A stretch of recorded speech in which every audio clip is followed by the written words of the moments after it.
Chemtrails? What are chemtrails? Chemical trails, Daddy, and they're very bad.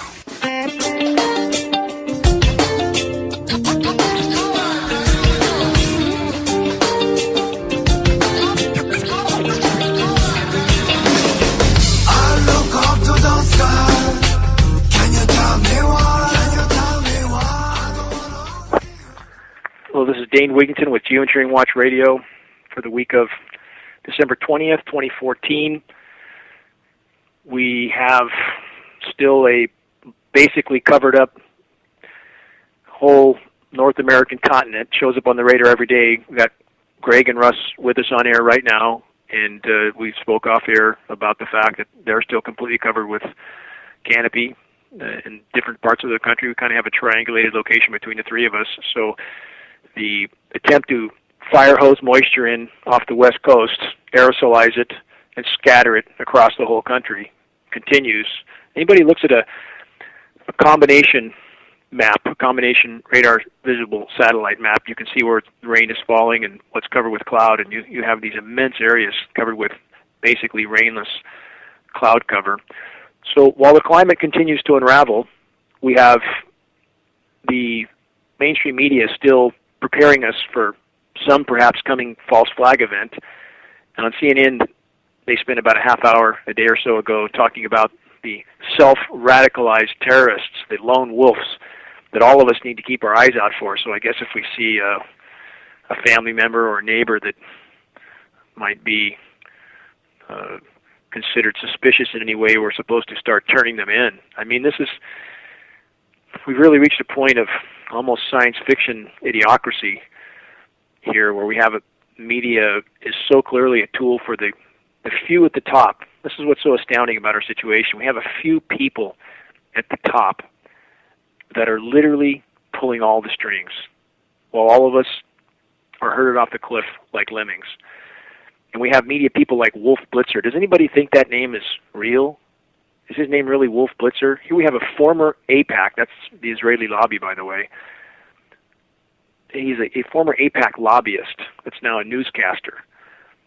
I think that's a bit of a conflict of interest myself, and I question the theatrical name like that, and the sort of agenda that's pushed on every one of these mainstream stations is now at the point where it's hard to even rationally get your arms around. And we're at the fourth week in a row, by the way, fourth weekend of no weather on Weather Channel. Did they just stop? If there's no big geoengineered cool down event, they don't cover the weather, because people might start to question, well, why? 5 days ago, Minneapolis, Minnesota was 51 degrees for the nighttime low. 51, 10 degrees warmer than places in Florida. Shattered the records. It's 40 degrees above normal. Weather Channel doesn't want to talk about that. They only want to talk about what they're told to talk about, and that kind of event is not what they're told to talk about. So, again, a few people at the top pulling all the strings for all of us. Total tyranny, absolute total tyranny runs planet Earth. But as long as Walmart's open, as long as Costco has snacks for us all to go feed on and consume whatever goods they have there, nobody seems to care. They don't want to care. And the fact that there's no blue sky anymore seems irrelevant to people, while this total cancer of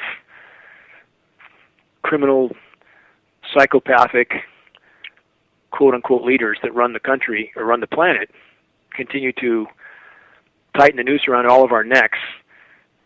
People, so long as they don't have to face that, they try to avoid it. And we have, we'll talk about this in a little bit more when we get calls coming in, but you see on Weather Channel, for example, this monster storm. They must have said that word 1,000 times. Monster storm, monster storm. Clearly a mantra. This is about the storm that came into California here a week ago. Completely normal throughout almost every place in the state, nothing monster about it. They trained that rain in on a few select places. San Francisco was one. Anybody who watched this, it's the same as the Buffalo storm that brought all the snow in one very small select area so they could make a lot of headlines out of it. Same thing with the California storm. They train rain into a few spots, flood a few parking lots, take all their photo ops there, and then repeat the same monster so people in California, especially, who want to go back to sleep. They don't want to be woken up. They don't want to face any of these issues. So if they hear this, they think, oh, the drought's over. Thank God. I can go back to sleep. So in the meantime, the 20 million tons or more annually of toxic metal nanoparticulates continue to be jumped into our atmosphere. In fact, with that figure, a lot of people don't understand exactly how much that is. It just sounds like a big number. But if we break that down, if we looked at military tankers like a C-5, C-17, KC-135, KC-10, some of these tankers can carry, even at higher altitudes, 60 to 70 tons of payload. You'd have to have, depending on how close to this figure they are, of 20 million tons, you'd have to have perhaps as many as 1,000 tankers a day dumping that kind of tonnage into our atmosphere to achieve the figures that internationally recognized climate scientists or geoengineers like David Keith state is their goal. It's really hard to get your arms around 6, 7, 8, 900, maybe 1,000 tankers a day dumping that much material. And now we just have articles out last week again confirming, of course, air pollution causes autism. What a surprise, especially since the air pollution is toxic metal particulates that are known to cause autism. Nobody's paying attention. What do we watch on TV? Still the Democratic-Republican fight, the black-white racial issues going on, all the ways they divide and conquer society, and so many people taking the bait on that. So what do they do when the walls are closing in? And they are closing in, by the way, but every day our situation becomes more volatile, more precarious, more likely to overturn our reality completely. They're pumping the market up with printed central bank money, I mean, to extremes that are beyond belief, up, up, up. So the retirement accounts for all those people who think they're going to retire happily and go golfing and live out their golden years, they're going to be in for quite a shock soon. But they pump the markets up. That keeps the retirement accounts afloat, so nobody panics. And a lot of people think, well, it can't be that bad in the world because the market's up. Now they're pushing the fuel prices down. It accomplishes two things. Artificially stimulates the economy. Actually, three things, two that are connected. It pacifies the public because they feel a little more relieved that they can go fill up their SUV now without being completely broke. So it sort of allows them to go back into their slumber. And they're also trying to take down Russia. They're trying frantically to take down Russia. And they're having some success, which is no surprise. I don't know how long that success will last because Russia has a lot of natural resources, and that's the bottom line, right? You can print all the money you want. When you don't have enough to eat or you don't have any fuel to do anything with, printed money doesn't mean anything. So we'll see how long this cabal can try to manipulate countries, leaders. A lot of people don't realize when Saddam went down, he was going to switch to currency other than dollars to trade oil. That's one of the primary reasons he was taken down. Same with Gaddafi. What a surprise. They can't let these people, same with Iran, by the way. Iran wanted to switch their oil trading to currency other than dollars. Those that print the money can't let that happen. The dollar has to be the global reserve currency or their monopoly's over. So all around us all right now, yes, we have the spraying that's toxifying our breath, destroying the atmosphere, altering the hydrological cycle, toxifying soils and waters, but also we have all these other issues that are connected, that are all closing in. We would all be wise to keep our eyes on the horizon.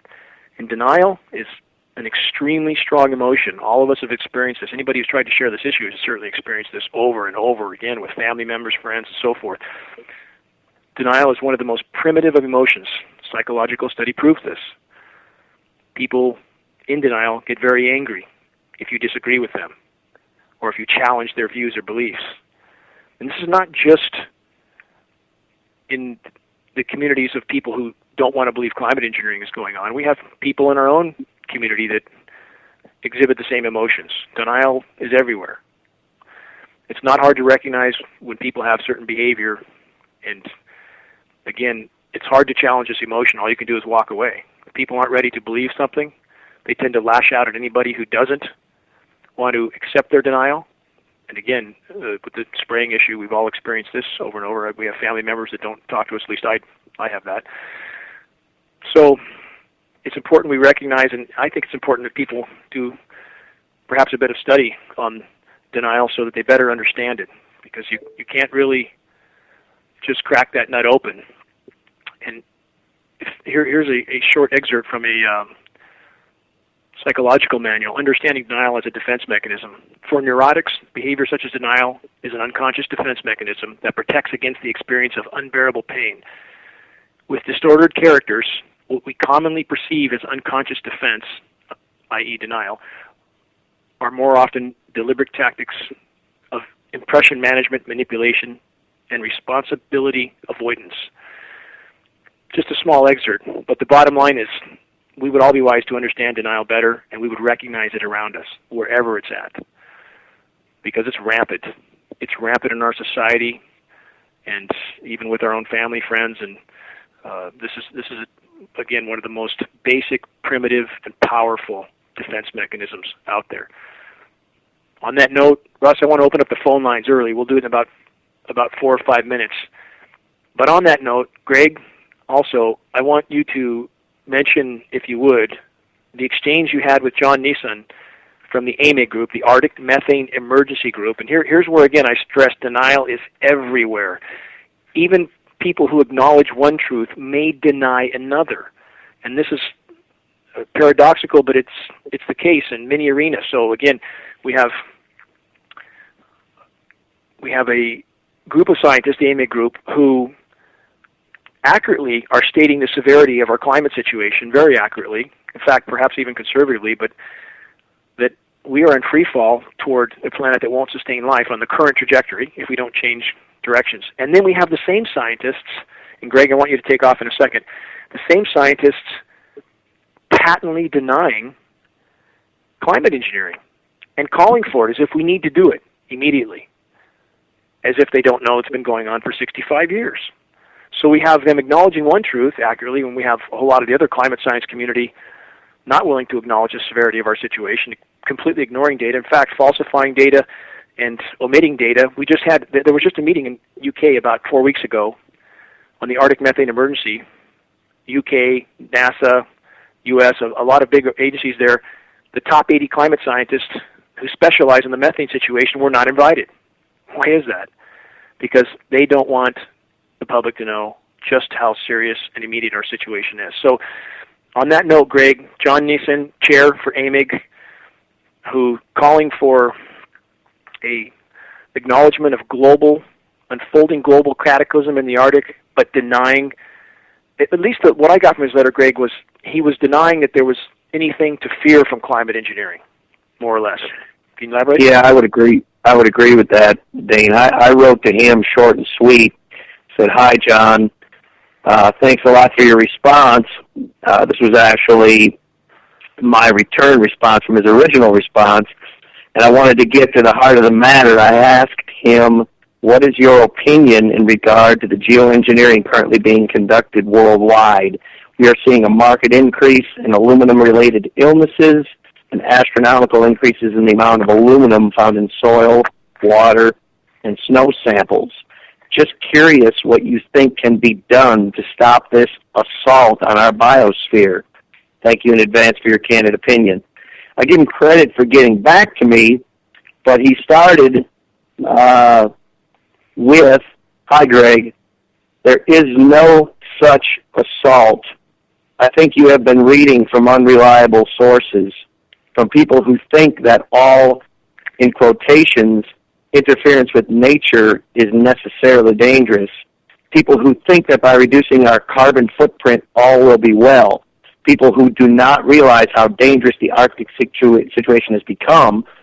I don't think we deny that, thanks to not taking appropriate measures in the past.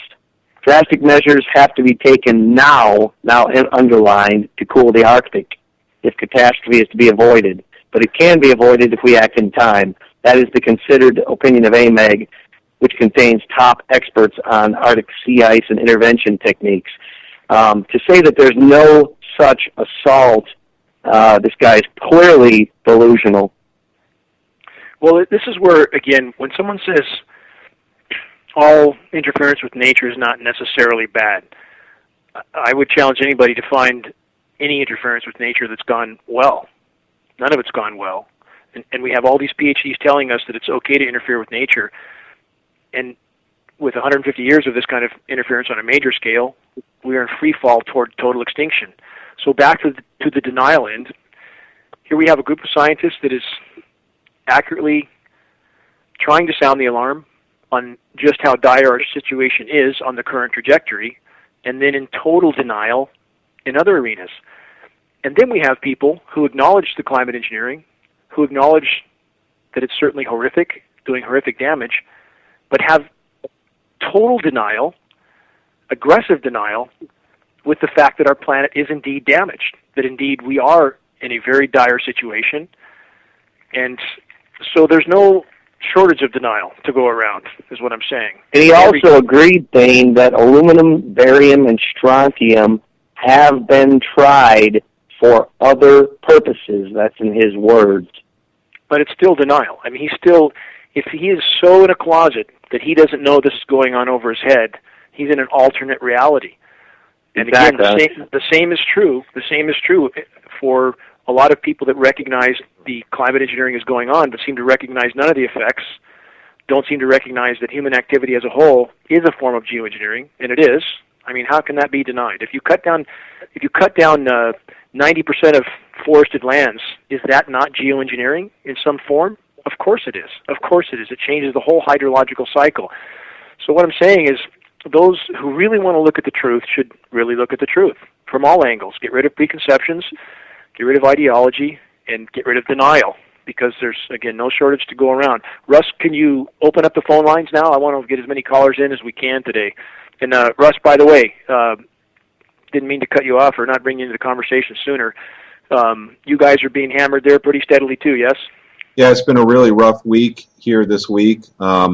Again, as I mentioned, over the past few months, when I first moved here to Philadelphia, it looked like a war zone every day.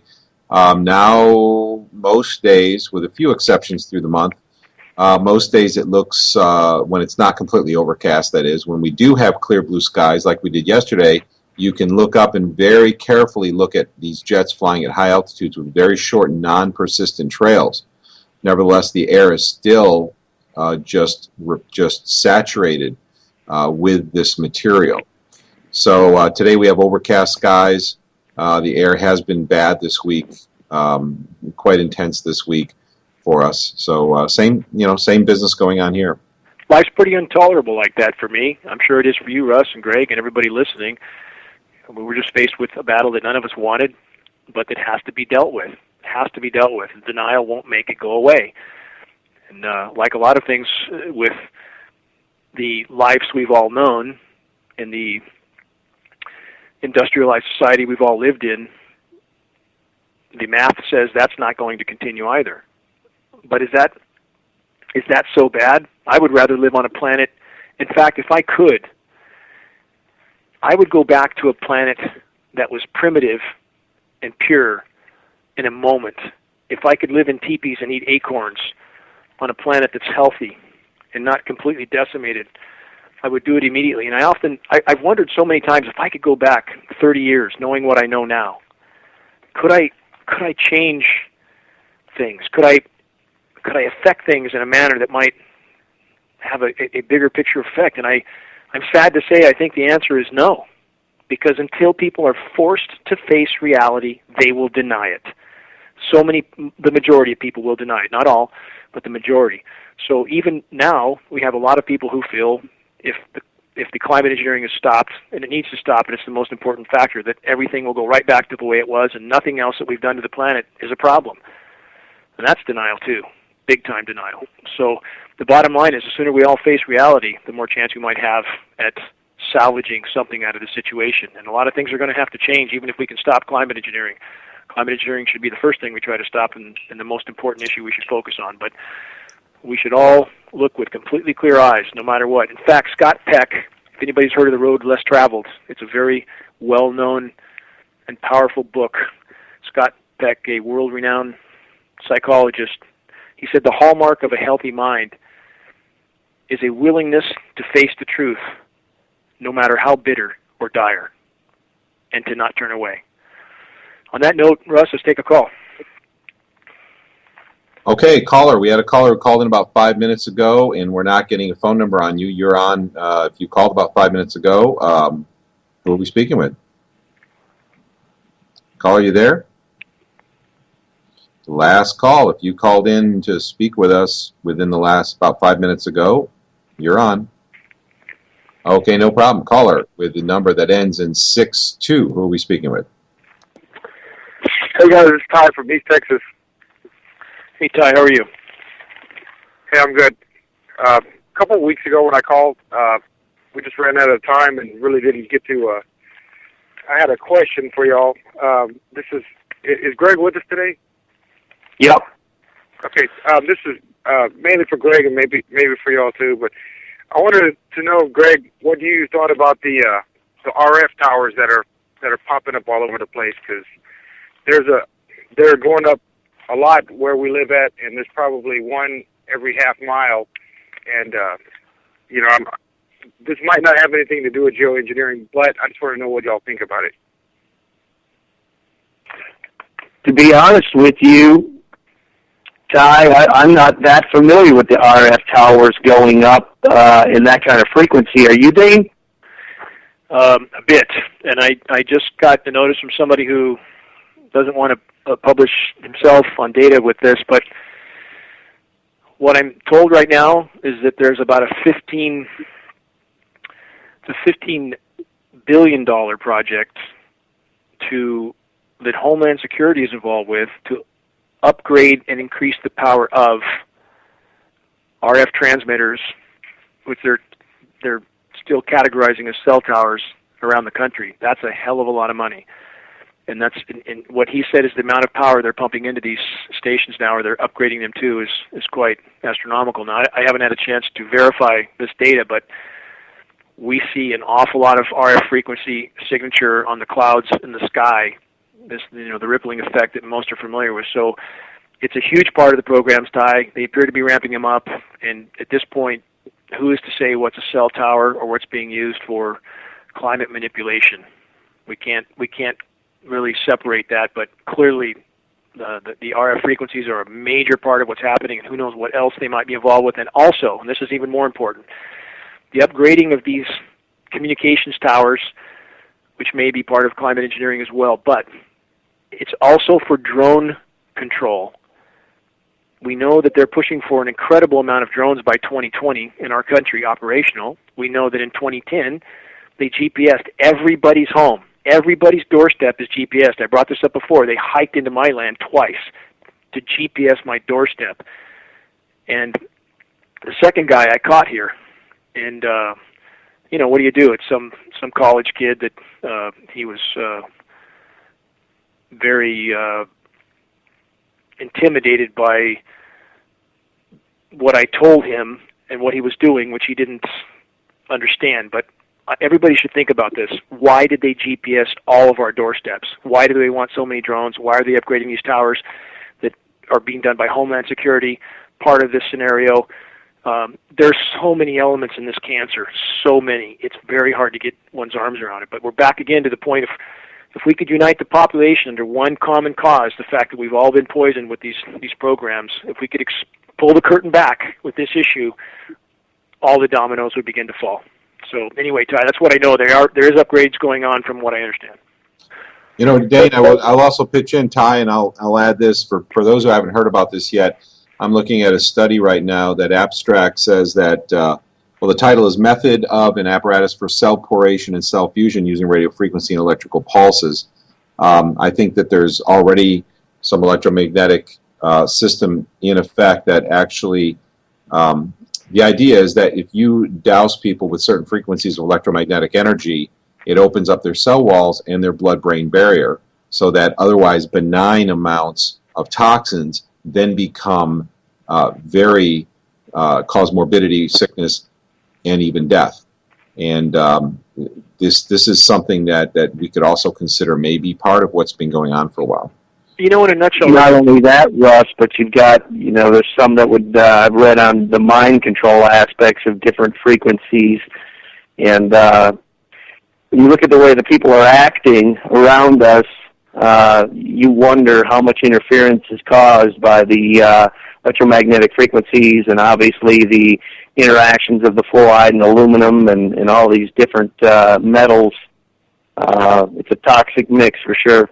Well, plus, Greg, the more toxic, go ahead, Russ. more toxic you become, the more electromagnetic sensitive you become too. When you have these metals in you, you become more and more of an antenna, so to speak, for electromagnetic energy.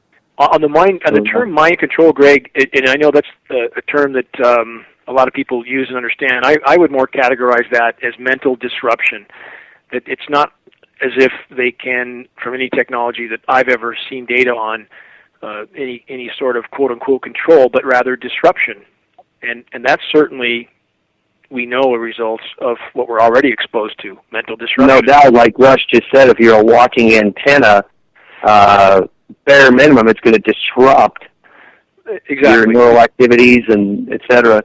Just when some people hear the term control, they think that you're going to get an instruction in your head to go down and rob the local bank, and this is not what we're talking about. It's just a mental disruption where you can't really think clearly. We know fluoride has, amongst a lot of other negative effects, it tends to pacify behavior, and we do. In fact, in society right now, I see a lot of change, especially in the male elements in younger society.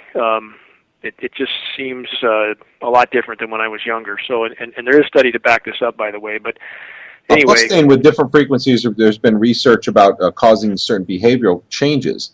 If you're exposed to certain patterns of electromagnetic frequency, you can have sexual arousal, you can have induce sleepiness, you can induce anger, and irritability. So it's interesting how you can actually induce emotional effects as well. You can, but in any event, the bottom line is this: we live in a circus of insanity. It's total insanity from bottom to top. Where would you start? We could go on for days about all the aspects of what modern society is that absolutely positively are not sustainable, and that's a reality that we should all face and not shun but embrace. I mean, to continue on this path means there will be nothing left soon. Nothing. Absolutely nothing. So it's time to rethink our whole reality, starting with the stopping of climate engineering. So anyway, Ty, thanks for your call on that, and Russ, we have another caller. Oh, go ahead, Doug. Can I have one more thing I'd like to elaborate on something that you talked about a couple of weeks ago. When you're talking about the Weather Channel and it having the fat guys in the woods and all of these reality shows.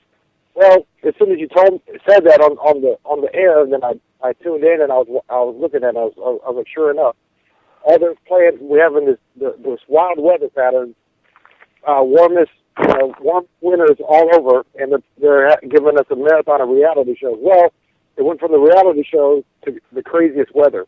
And I sat down and watched one of the full episodes, and in one of the episodes, they're saying, well, do you think that's a meteorite with a trail or something? And they're like, no, those are actually contrails. And they were showing these jets that we see all the time that are, aerosol spraying, and they were trying to explain it away. I hope you guys get a chance to watch this episode, because I saw Al Roker, Ty. If everybody knows who Al Roker is, I saw Al Roker with a picture that a viewer sent in of a grid pattern sky, and Al Roker with a straight face said, "Oh my, isn't it amazing what nature can do?" And this is how idiotic this whole thing is. And I mean, this is part of the circus of insanity we live in, and people from every community, including our own, are not looking through a completely clear lens as to just how unsustainable this whole reality is. And the sooner we get on a different track, the more we might have left to save to have some sort of reality, some sort of planet that supports life. So I had former friends now tell me once how sick they thought I was for wanting the current paradigm to collapse. And I challenged them in this manner. I asked, who is twisted here? You, who want to keep the party going for a few more months, even if it costs your children any chance of any future, or me, who wants the current paradigm of total insanity and destruction to collapse so that there might be something left for my children to have a life with. So this is, again, this is where the truth is harsh to look at and difficult to look at, and some people might accept a partial truth but reject still other things and deny other things. We need to look at the whole truth. If we're really to look at things in a healthy, constructive manner that might still salvage some reality for us all to continue on with, we need to look at the whole truth. So thanks for calling in, Ty. Thanks, guys. Have a great weekend. Thank you, Ty. Cheers, Ty. Thank you, Ty. Appreciate your call. Caller that with the phone number that ends in 00. Who are we speaking with? This is Dave from Connecticut. Hey, guys. Hey, I wanted to comment on the first, the correspondence Greg had. I'm not sure who was with at the beginning of the show, where the guy said that there's no attack on society going on. So what I heard him say, the second part of that, where he said dire actions need to be taken. I hear him speaking in code, sort of saying that, hey, we need to do what we need to do, and we're spraying to save the Arctic or whatever. Do you guys interpret it that way? What he said, did you say Dave? David, yeah. David, what he said exactly was drastic measures have to be taken now to cool the Arctic. Now, previous, and I didn't want to go into because it gets a little lengthy, but our first communication involved his two approaches, one of those being an aerosol mist of sulfur dioxide, his second option being spraying fine salts. And then he ended that conversation with aluminum, or as he said, aluminium, barium, and strontium have been tried for other purposes.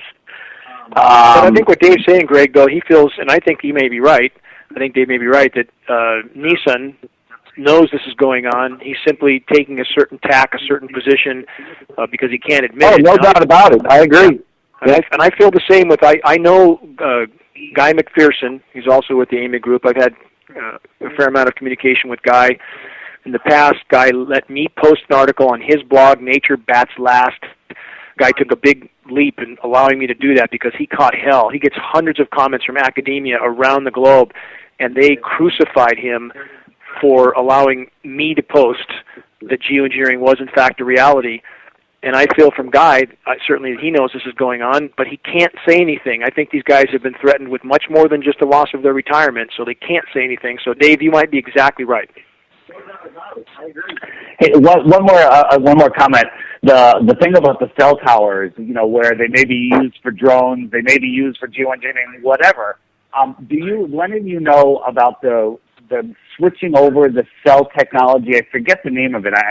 The name escaped me. Where it's a completely different technology, which is 10 times, if not 100 times, more cancer-causing than the current cell technology. Are you guys aware of that? That happened several years ago. I think they're switching it all over, over the last few years. Quietly. I forget the name of it. I've heard the terms too, Dave. I'm sorry I can't pull them up, but at this point, it's anybody's guess how much is going on, what they're putting in the mix.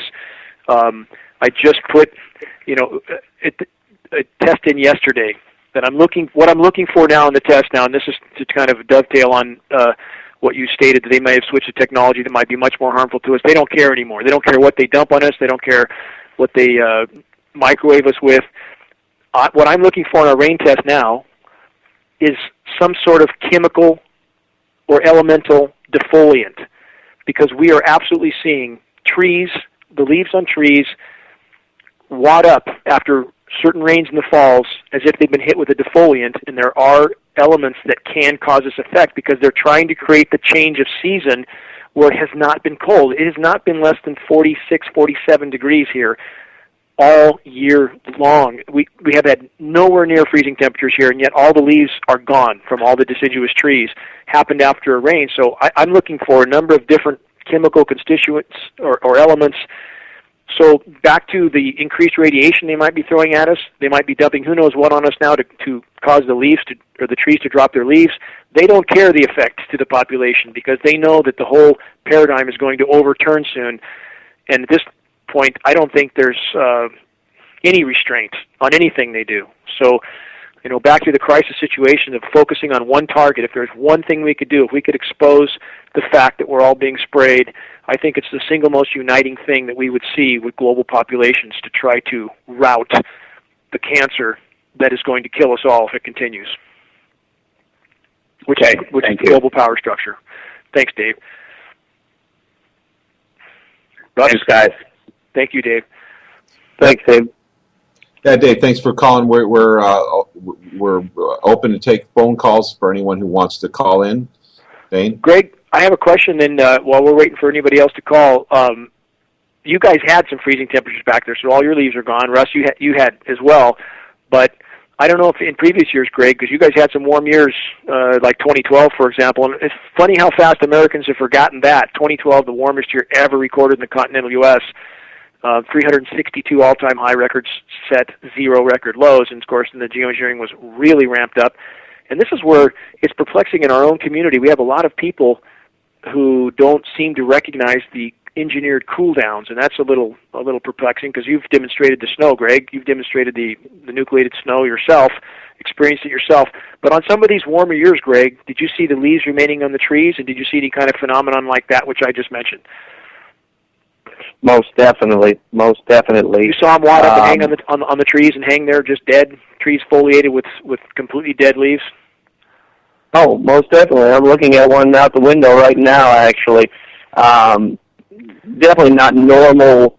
And in regard, I wanted to bring up also the webs, because that's obviously with Corey Gunnell's interview that you did with InfoWars. While I was in my deer stand yesterday, I was really trying to pay close attention when the sun was coming up, and I saw a lot of fine webs. Nothing like some of the videos. You actually posted a video of the webs in Australia. I think it was last year. I don't know if you remember that one, Dane. But the guy was walking through the webs and literally dragging them on his feet, making a path where he walked through a grassy field. Not only am I seeing the leaves, back to what you're talking about, but these webs I found interesting in the sun yesterday because I want to start paying. I don't think we're seeing anything like what Corey's seeing in Arizona. But the video of the guy in Australia is quite disturbing, if you remember that one. I do, and we've seen it happen here in Northern California as well. Corey did a particularly good job. She got outside in time, filmed something that's very, very damning, the C-130 going over with the two following aircraft, and then the way Corey's gone about getting that information out was very effective. She's done a great job. Her show on InfoWars was excellent. I'm grateful to InfoWars for putting her on so quickly. So, there's one more aspect of what we face, but how much more, if you see the night shots that we've posted, Greg, of how much stuff's in the air at night, it's shocking. And this, back to the chemical nucleation that we were talking about, this is a huge aspect of climate engineering, that they can chemically cool things down and maneuvering the jet stream with that as well. But those areas are getting smaller and smaller. In fact, Weather Channel is having a tough time theorizing where there's going to be a, quote, white Christmas, because there isn't going to be a whole lot of white Christmas. And we've seen in Northern California that the endothermic reaction from some of these chemicals is so powerful that last winter, even though we had only a couple days below freezing, like 28, 29 degrees where I live, we had date palms that are very cold hardy, down to the low single digits. They were chemically flash burned with this material so bad, it almost killed mature date palms. It did kill some other trees that are hardy to low teen temperatures, and we got nowhere within 15 degrees of that. Yet it killed these trees. Chemically flash burnt killed them. So this is where, again, it's important for people who are trying to, or claim to be trying to fight geoengineering, need to recognize the fact that there is some very profound things going on with these engineered cool downs. That's exactly what they are. Absolutely are. Dane, we've got some callers. Are you ready? Yeah, I'm ready. Okay, caller, that ends in 16. Are you with us? Yeah, I'm here. Who are we speaking with? Speaking to Rads. I'm sorry, Rads? Hey, Rad. Yeah. I got a question for you, Dane. There's a few things I've noticed around here up in Michigan. I'm right around Detroit. I notice a lot of spraying around here, but what I'm most concerned with is when I go out into the forest or just around the neighborhood, I look at the tree leaves, and I see a lot of black spots on the leaves, or it actually looks like something has burned holes through the leaves themselves. You may have a couple aspects there. One, if, like, again, the type of reaction that we know happens with endothermic creating materials can have a certain flash burn effect. And two, and this is a huge aspect of a lot of what we see with the leaves, when you have bioavailable elements that kill beneficial microbes and weaken the tree's immune systems, fungal infection goes into prolific mode. Got some background noise going somewhere there. If we can turn down, we have somebody in the background there. Brad, perhaps? Yeah, we've got a caller. Yeah, I got my sound off. Yeah, so what we see is, of the species extinction rate, plant and animal, of 200 plus a day, 70 to 80% of that is fungally related. Same things are happening in people. The Mayo Institute now is stating that 90 to 95% of all chronic sinusitis, for which the ear, nose, throat people prescribe antibiotics, which makes it even worse. Mayo Clinic saying 90 to 95% of those chronic nasal infections are fungally related. So it's the same thing in the human organism. Again, when you kill off the beneficial microbes, fungal infections take off. Same thing in nature. So a lot of those spots you see in the leaves, a lot of that may be related to fungal infection as well. So it's once you get this big of a toxic soup going, it's really tough to tell from one case to another what the underlying cause is. But forests do not look healthy and are not healthy anywhere. In fact, we've seen a report out of Alaska, 30% of the boreal forest is dead, 30% mortality. And that's going to pick up pace by the day. So, again, no trees, no people. That simple. All right, another thing I wanted to add, too, is I noticed there's not a lot of birds around me anymore. You've got a lot of background noise, Rad. It's hard to hear you. If there's a voice on the background, we need to turn that down if that's... Yeah, we got it. I have nothing on in my background. Maybe another caller, Russ. Anyway, go ahead, Rad. I noticed a lot of birds missing around my area. You know, you used to wake up in the morning, in the summer morning, you used to hear the birds chirp and all that. It's just nothing but crickets around here. It's just like a dead, eerie silence. It's kind of weird. And another thing I noticed is when you're out in the sun, and most days is the sun is a lot hotter on your skin, and you don't see the birds flying until sundown, if you see any at all. You know, first, Rad, I want to say thank you for being so observant, you know. I mean, how many people don't notice anything until their head literally is on fire? They don't notice anything. So it's a sign of a very caring person when you notice those things. And in our forest in Northern California, it is deathly silent from what was extremely vibrant forest ecosystem 10 years ago. Deathly silent. Greg, you're connected to the environment down there. Same thing there? Yeah, I don't think we're obviously seeing it as harshly as you are. My deer still look healthy. I think the bird population is definitely down, but I still see birds. I'm pleased with that. But when you tell me how your deer look, I know it goes around and comes around, and we need to try to get this stopped because I hate to see when I see the wildlife start to suffer. It really strikes at my heart. Deer's going to be one of the last things to go because they can eat grass, and grass will grow under some pretty severe conditions. But the bird populations here are radically down. I think I mentioned before on a show that I had last fall, a bear eat a prickly pear cactus to the ground, spines and all. He was starving. There's nothing here for him to eat. There's almost no acorns, no manzanita berries, no madrone berries. There's just nothing to eat. So there's almost no birds. And see, the ground is still covered with acorns here, Dane. I monitor that pretty closely because deer eat white and red oak acorns here on the... Have you cracked any of those acorns open? Have you ever cracked any open to see how many are... Because a lot of the acorns now are, as Rad noted on the leaves, a lot of those acorns have fungal infection now, and you'll get a dusty, discolored acorn inside. And that's not Most too... definitely. White in color. What's that, Red? Most definitely. That's white in color. So you've seen that too, Rad?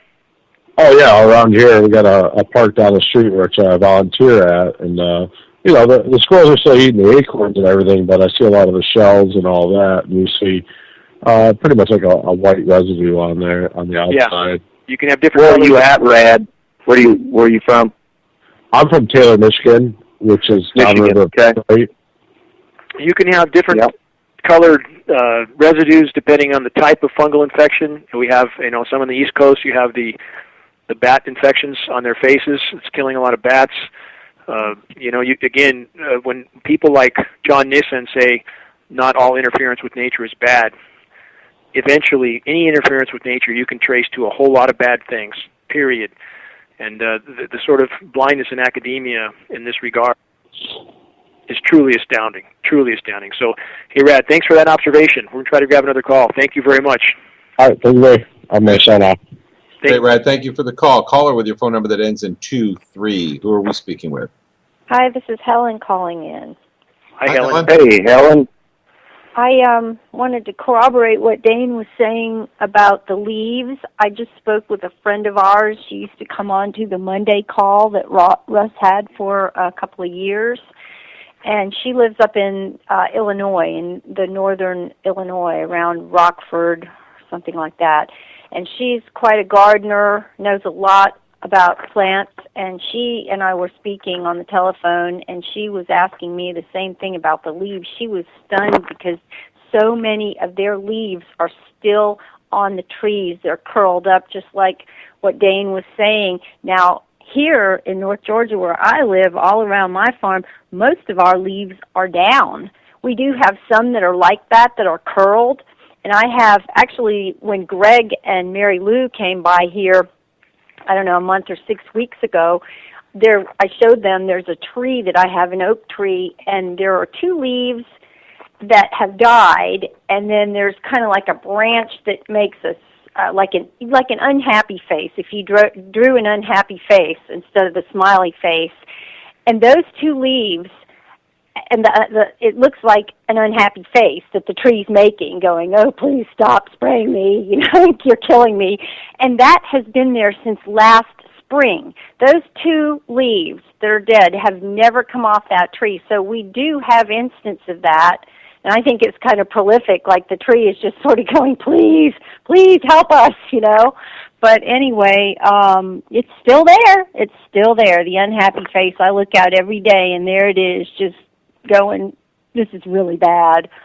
So this anyway, is important for people to remember. This is how desperate they are. And again, I've observed this for the last 4 years, and we'll have trees fully foliated with completely dead leaves all winter long in places where the wind can't blow them off the tree. This is absolutely wrong. There's an abscission hormone that causes trees to drop their leaves based on the temperatures, and they don't behave in this manner. Something is in this mix, and this is very, very old technology to be able to spray foliage with various elements. There's a number of these different elements, and if you don't know what you're looking for, it can be hard to find. It's a needle in the haystack. So I dropped the test off to the lab yesterday, and again with the labs now, in order to try to keep the labs honest, I make sure they know, and I write right on my test application, this is a duplicate sample, so that they know there are other samples. And if they falsify the test, they may be called on that. So I write right on my test, duplicate sample. So we'll see if I can find exactly what's causing the defoliation. And I believe, again, for Northern California, people notice if the leaves are still on the trees in January, which they were several years ago, and people were wondering, well, this is one way they fix it. And it happens right after certain rain events in the fall. All the trees completely dry up, and this is simply wrong. It's simply absolutely wrong, and there has to be a constituent in this mix that's causing this. So bottom line is we have no idea the total toxicity of what they're dumping on us, and at any point in time they want.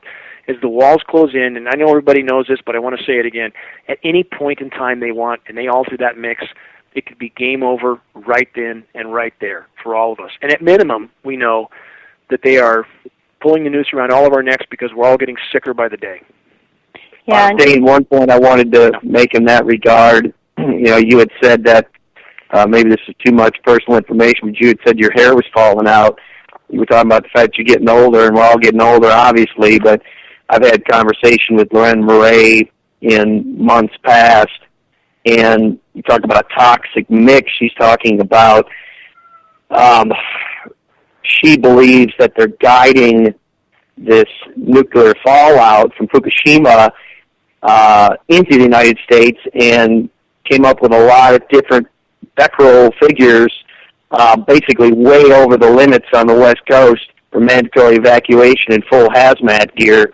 That happens at 5 becquerels, and she's talking about radiation readings way over that, and I think it would be remiss for to not at least mention that, because listeners may want to consider taking iodine. I take iodine every day for that purpose, and it's something to think about. Your point's extremely valid, Greg. In fact, thanks for bringing that up again. Fukushima is something we all have to keep an eye on the guiding the material in, and I like Loren Murray. Of course, we have some prominent radio announcers that felt the drought in California was because they were trying to guide it away from California. I never subscribe to that theory that there's nothing benevolent that the power structure does. They're not doing anything for the common good. So if they let the rain flow into California, which is part of what they're doing right now, again, fire hosing, as I mentioned at the beginning of the show, fire hosing the moisture into the west, aerosolizing it to blow out the biggest canopy of aerosolized cloud cover they can to cover as much real estate as they can. There's simply no way of doing that without having that radiation come straight here from Japan either. And again, not that they wouldn't guide the radiation on us, because obviously they've done that to our own troops with depleted uranium ammunition, and they obviously don't care about the population. In fact, we're a liability to them. But nevertheless, there's multiple factors. I mean, in order for rain to fall in California, that flow has to come across the Pacific.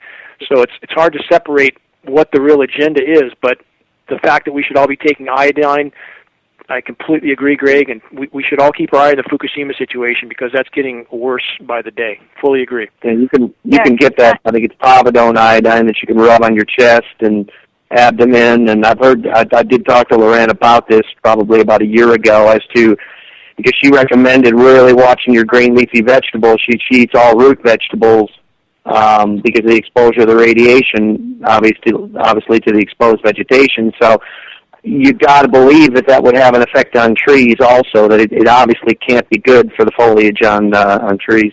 It does. With contamination, including nanoparticulates and radiation, the larger the organism, the more that organism filters out some of that contamination. So if you're eating a fruit from a tree, it is less likely to be contaminated, or at least not as high a level as you just mentioned, Greg, correctly, that Loren mentioned, the green leafy vegetables, which are, you're eating the very part of the plant that performs photosynthesis, and there's no filtering mechanism of a large organism to try to, take out some of that material before it actually gets to the part you eat. Does that make sense?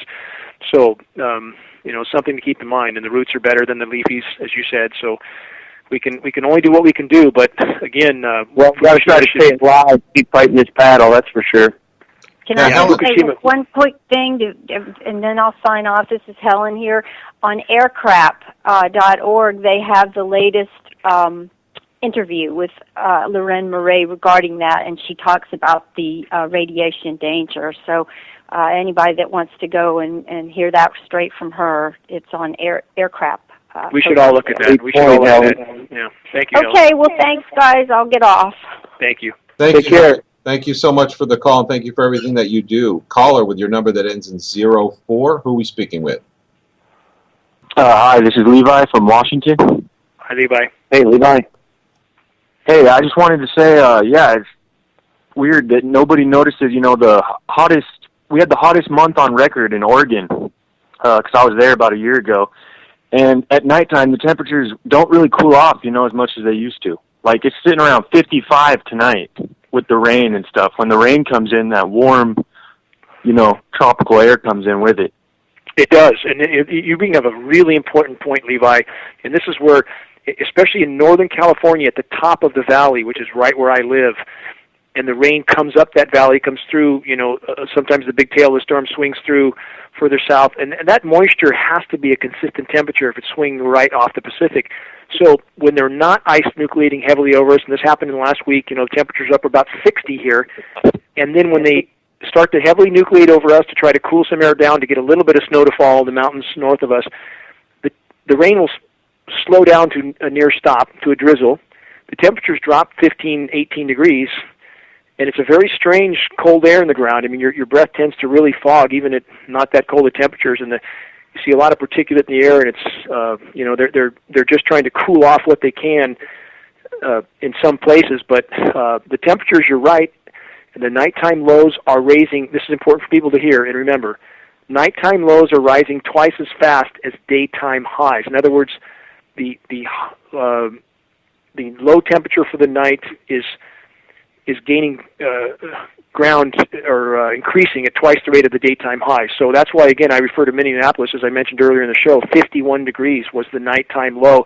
That's exactly what we would expect to see with the increasing greenhouse effect, which is happening, which a lot of people in our own movement are adamantly and aggressively denying. It's just simple reality. It's not about liking Al Gore or carbon credits. It's reality. And the sooner we face reality, the more credibility our cause will have, the more traction we will gain, the more likely we are to expose this issue. So when greenhouse gases go up, whether it's methane, CO2, doesn't matter. It's not just floating out into space. We have an atmosphere. It stays here. People need to think about that. It stays here. When you see a giant forest fire and a giant plume of smoke and carbon going up in the atmosphere, it's not floating out into outer space. It stays in the atmosphere. That's a very simple concept. People need to think about it and look at the reality of what's going on here. And again, the more we stand on solid factual data, the more credibility we have. But thanks for bringing that up about the temps up there, Levi. And you're right. If people look at a lot of headlines are going to be, I think, floating around at the end of this year once all the data's in. And I think it's going to be shocking for a lot of people to face certain realities, but we need to face those realities, and that's the final point. It was like that. If I could finish one point, Levi, I just want to state this, and I'll let you go on.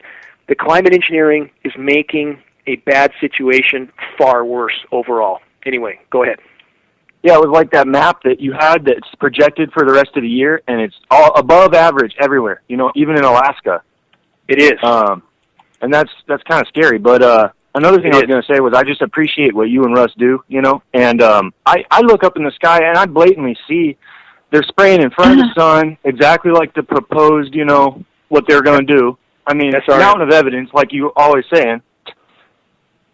It is. And what you'll see sometimes in Northern California, you see often hard spraying in the daytime, which at some points can increase the daytime temperature. We believe in some applications they're trying to increase the daytime temperatures in order to increase the high pressure over California, what we've seen in previous years, in order to increase the clockwise spin and maneuver the jet stream. But we often see grid patterns during the daytime and nothing at night, nothing, because it appears they're trying to let some of that radiant heat go back. So in the daytime, when you'll see planes leaving trails from horizon to horizon, you come out at 12 o'clock at night, and you'll see 1/10 the amount of aircraft, and they're leaving nothing behind. If there was any condensation to this at nighttime when the temperatures are lower and the humidity is higher, you would see a bigger trail. There simply shouldn't be anything behind most of these aircraft. But thanks for the call, Levi, and you're exactly right. Keep watching, keep sounding the alarm, my friend. Thank you, Levi. Thank you for calling. Thank you.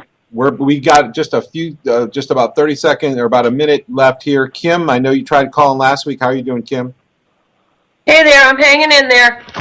What you got for us? I was just going to tell people one quick tip I could give people, because there's a lot happening and it can be overwhelming, but what I want to do is relate to people that can relate to what's happening with the weather. If we talk about the weather itself... We got about 30 seconds, Kim, just so you know. Okay. Try to connect with people that are involved. Local farmers, agriculture, organic organizations, stores, gardeners, landscapers. Those are people who pay attention. You might be able to give some information to them. Good tip. Thank you, Kim. Final word, Dane? Bottom line is, let's all keep looking at data, posting credible data, sounding the alarm. Every day counts. Absolutely. This is Russ Tanner on behalf of GeoEngineeringWatch.org. We are here every Saturday at 12 noon Pacific Time, 3 p.m. Eastern Time at ucy.tv. We'll see you next week at the same time, same place. Enjoy your week.